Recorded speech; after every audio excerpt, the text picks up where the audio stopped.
give and expose to all of you, especially our students, in the last 5 years, how we as a program, as a STEM program, with the backing of TCUP, tribal colleges and universities, specifically finding the needs for our Native Hawaiians in the academic world, especially their college life. And I think the neat part was, as a program, we were able to actually put all the different components together to give that support or the needs that our students, especially our Native Hawaiians, actually function under, to find a clear academic goal, to be able to transfer from one level, a 2-year institution like Kapiolani Community College, to the next level and more.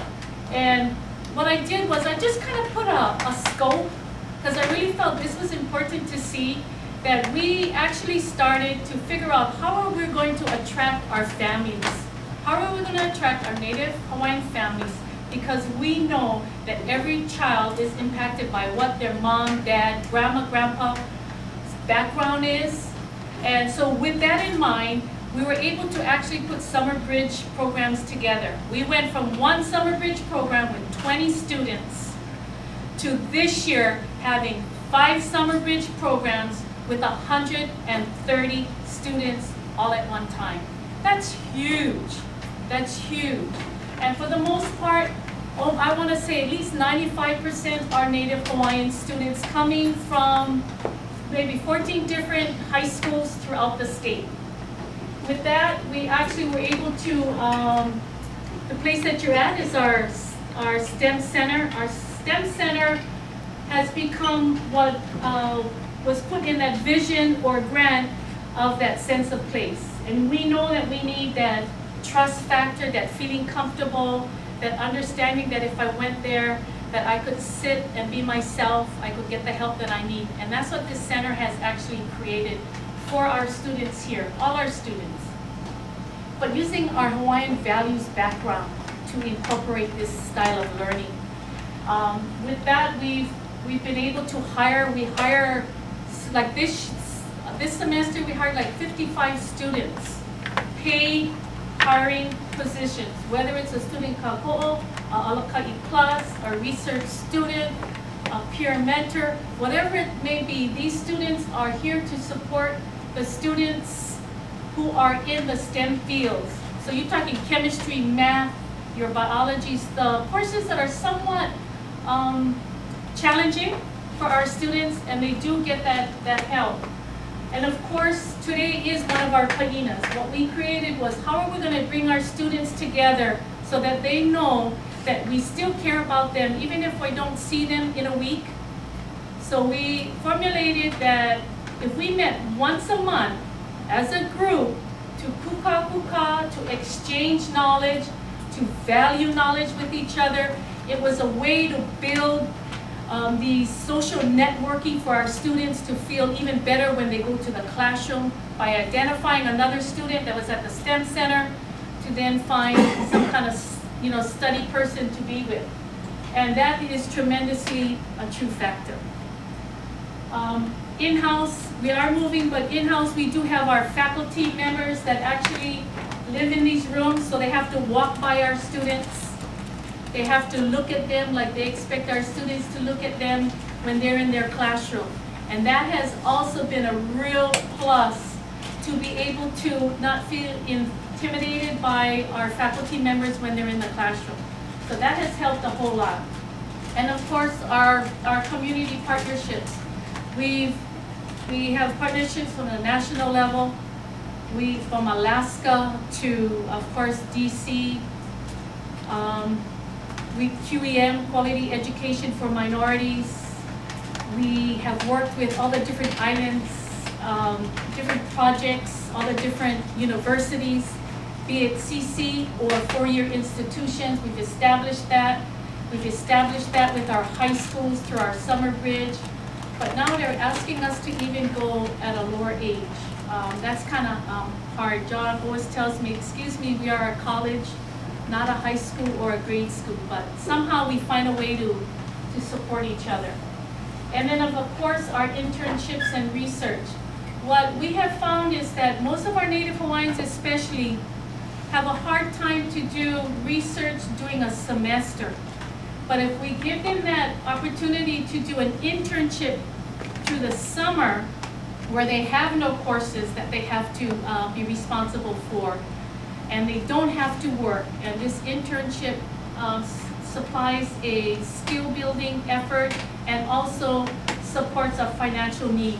And that has worked tremendously. And that I can say for at least 2 of these students that are going to speak today. That was a huge effort. In fact, one I had to pull his ears, force him to fill out forms, and before you know it, he's just gone over and beyond. And also scholarships. We know that our kids have to help family. Everybody has to help in some way or another, or be able to put gas in their own car. So how do they do that to support their native home base? And now we're able to actually give out STEM scholarships. This year we'll be giving out 20 scholarships to STEM students worth up to $3,600, basically full tuition. So that's really exciting for us. We do have an ASNS degree. It's a 2-year degree in Associates in Science and Natural Science, focus in life science and physical science. You kids know you gotta start figuring out what you're gonna do. This provides for that, have a direction. And then the next step is the transfer process. So we track our students until they've done with their bachelor's or better. So I require them to try to call me at least once a month so that I don't have to hunt them down. So they actually somehow or another hunt me down. So it works really well. The nice part is, I think I'm gonna have to put just one more lifeline in there, and that is the lifeline of graduate level. Because what's happening for our STEM students here, our TCUP students, is that now they're starting to enter even a higher level of education, and that is graduate school. And then hopefully I'll be excited to put another lifeline, and that would be the PhD level. So things are moving quickly, and we got about maybe 25 students here. So they all know graduate level and possibly PhD, yeah, in STEM fields. And then come back and work for me. Yeah. Come back and work, okay? You can work for me. Deal. Go ahead. And I always, I want to feature this only because for many of our people, they don't see science and culture one and the same. Whether it's culturally or scientifically. The science people says, no, culture isn't science, and the cultural people says, no, science isn't culture. Well, you know what? I truly feel different. I really believe that we're basically one and the same, and I think just having navigating done today in this day and age, in the 21st century, it has proven that as a fact. And so is it in our volcano as well. But in many different factors, I won't go in there. So I just thought that this is kind of neat to put a scientific formula together for Native Hawaiian academia. And it shows exactly, in a scientific version, the first sign is integral sign, usually defines an area between two functions. And so I always say the two functions is Maukatumakai for us Native whites. And then H2O, we all know what H2O is. We can't live without it. Well, Hawaiians believe the Vai was, there was no way that anyone would ever exist in Hawaii today if it didn't have the lavish waters that we have. And we all also know that every king and queen knew exactly where those waters were. So that's part of that equation. ATN, atmosphere, we know how, we always talk about the breath of life. Air is also needed as well. And I wanted to find ways, how do we continue to give our Native Hawaiians energy to steadfast in the college world and finish what they start and not give up, because that's always a challenge for all of us. And we came up with Ikehu, and we know that E is energy. And then of course we have our loop symbol, which means infinity. So we can do anything we want to do if we just keep in line and take in that breath of life and know why you're doing it and having that purpose. anyway, and I had a science teacher put her in and I put my in together. We actually worked together on this. I feel really pretty cool with that. They're accepting our culturalism. And then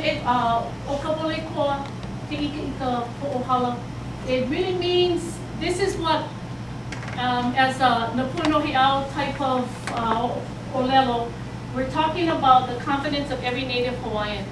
Where does this confidence come from? Because it has been diminished. So where do we get it from?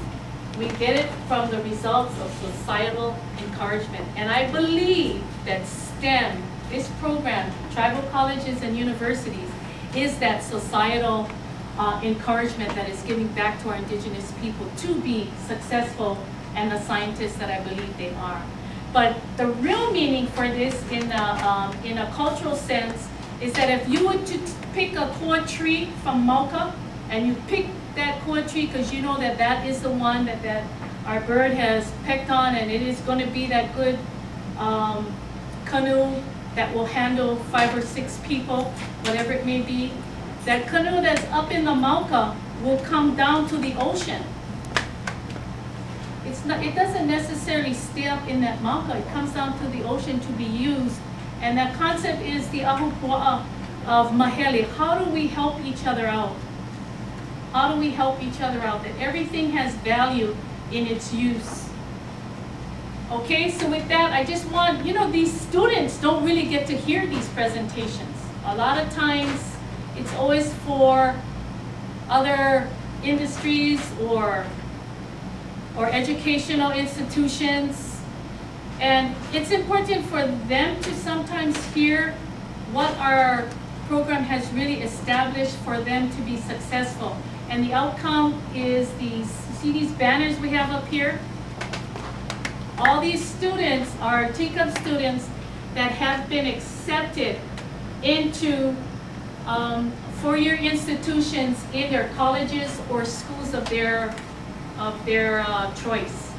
So this is really big time for us. So this is the outcome, and now we're going to share the kind of bigger outcomes. Yeah? Thank you.